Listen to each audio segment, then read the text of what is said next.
Hello everyone, আমি হাসান এবং আজকের এই পর্বে আমরা স্ট্রিং ডেটা টাইপ নিয়ে আলোচনা করব। সো স্ট্রিংটা আসলে কি?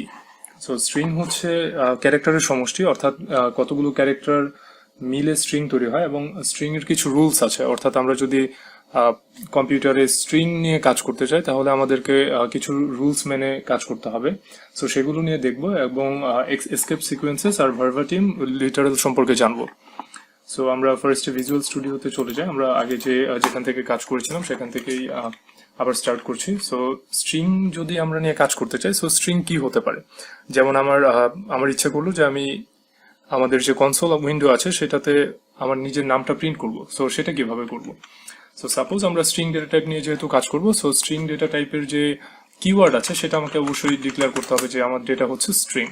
তারপর আমি আমার সেখানে ভ্যারিয়েবল নেম দিলাম ইজ ইকুয়াল টু, আমি যদি স্ট্রিং ডেটা টাইপ ডিক্লেয়ার করতে চাই তাহলে আমার যেটা করতে হবে অবশ্যই ডাবল কোটেশনের মধ্যে যে স্ট্রিংটা আমি নিচ্ছি সেটা লিখতে হবে।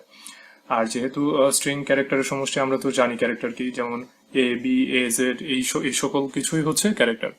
সো আমি যদি এখানে আমার নামটা লিখি এবং যদি চাই আমি এটা প্রিন্ট করতে, সো আমি জাস্ট নর্মালি কি করবো, কনসোল ডট রাইট লাইনে আমি এটা প্রিন্ট করে দিব।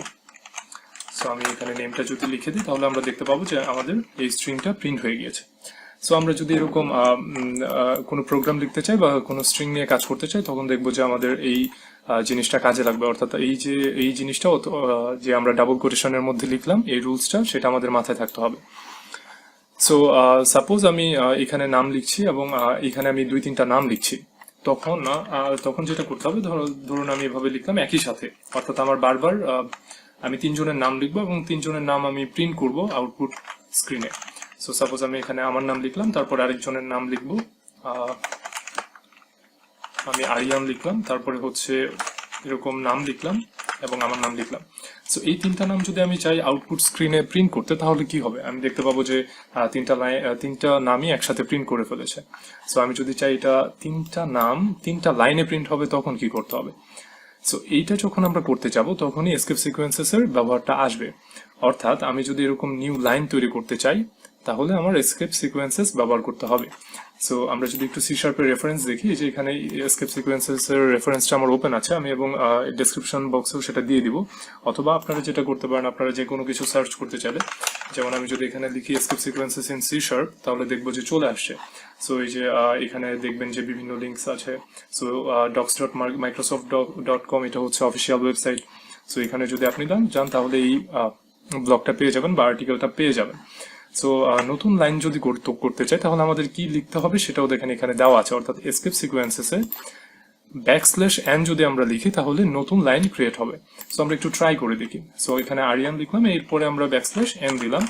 ঠিক সেম আমরা অভি নামটা সেটার শেষে \n দিলাম এবং আমার নাম তো আছেই। সো আমি যদি এখন এটাকে কন্ট্রোল F5 প্রেস করি তখন দেখতে পাবো যে 3টা লাইন হয়ে গিয়েছে। অর্থাৎ এই এসকেপ করেছে এই \n দিয়েছি সেই জন্য। সো এই জন্য এগুলোকে এসকেপ সিকোয়েন্সেস বলা হয়ে থাকে। সো আমরা আরো কিছু প্র্যাকটিস করব। যেমন আমরা যদি এখানে যে স্ট্রিংটা আছে সেটা যদি আমরা এখানে নর্মালি প্রিন্ট করি তাহলে কি হচ্ছে, জাস্ট নামটা প্রিন্ট হচ্ছে কিন্তু এই ডাবল কোটেশন প্রিন্ট হচ্ছে না। এখন আমরা যদি চাই যে ডাবল কোটেশনটা সহ প্রিন্ট করব তখন অ্যাকচুয়ালি কি করব? সো সাপোজ আমি চাচ্ছি এই ডাবল কোটেশনটা সহ প্রিন্ট হবে, তখন আমরা যেটা করব, এখানে আরেকটা এসকেপ সিকোয়েন্সেস আছে যেটা আমরা ডাবল কোটেশনটা প্রিন্ট করার জন্য ব্যবহার করব। এই যে দেখেন ব্যাকস্ল্যাশ, অর্থাৎ আমরা এরকম ব্যাকস্ল্যাশ দিব বা ডাবল কোটেশন প্রিন্ট করার জন্য। সো আমি আবার ট্রাই করি, এখানে ডাবল কোটেশন দিলাম, এর মাঝে আমি যেটা করব ব্যাকস্ল্যাশ দিয়ে দিব, তারপর শেষে আবার ডাবল কোটেশন দিব এবং এর আগে ব্যাকস্ল্যাশ দিয়ে দিব। এখন যেটা হবে, এই জিনিসটাকে সে এসকেপ করবে এবং এটা প্রিন্ট করবে। সো আমরা দেখতে পাচ্ছি এখানে ডাবল কোটেশন সহ প্রিন্ট হয়েছে। সো আশা করছি এই বিষয়টা বুঝতে পেরেছেন। এবং আমরা যে বিষয়টা নিয়ে আলোচনা করব, থার্ড যেটা বলেছিলাম যে ভার্বাটিম লিটারাল। আচ্ছা, সো আশা করছি স্ট্রিং এবং এসকেপ সিকোয়েন্সেস এর ব্যাপারটা ক্লিয়ার। আপনারা যেটা করবেন, এই ওয়েবসাইটে যাবেন এবং ওয়েবসাইট থেকে দেখে সবগুলো ট্রাই করতে পারেন। সো ভার্বাটিম লিটারাল এর আগে আমরা একটা যেটা করব, আমরা এখান থেকে ধরুন এই অ্যাড্রেসটা প্রিন্ট করতে চাই। অর্থাৎ এখানে যে অ্যাড্রেসটা আছে সেই অ্যাড্রেসটা আমরা যেটা করব, আমরা প্রিন্ট করব আউটপুট স্ক্রিনে। সো আমি সেম আগের মতোই আমরা এখানে পুরোটা লিখলাম, আমরা নাম্বারটা কেটে দিই। সো এখানে আমরা অ্যাড্রেসটা প্রিন্ট করব। আমরা যদি প্রিন্ট করতে চাই এবং কন্ট্রোল F5 প্রেস করি, পারবো না, কারণ এখানে ইরর চলে আসছে, অর্থাৎ এভাবে আমরা এটা প্রিন্ট করতে পারবো না। সো এটার জন্য আমাদের যেটা করতে হবে, আমাদের আবার এসকেপ সিকোয়েন্সেস ব্যবহার করতে হবে। সো এই এসকেপ সিকোয়েন্সটা ব্যবহার করবো কিভাবে, সেম ব্যাকস্ল্যাশ ব্যবহার করতে হবে এখানে। আবার আমরা যদি এখানে ব্যাকস্ল্যাশ ব্যবহার করি, তখন যেটা হবে এই ব্যাকস্ল্যাশটা প্রিন্ট হবে। আমি একটু ট্রাই করি, তাহলে বুঝতে পারবেন। সো এখানে দেখতে পাচ্ছি যে এই ব্যাকস্ল্যাশটা প্রিন্ট হয়েছে।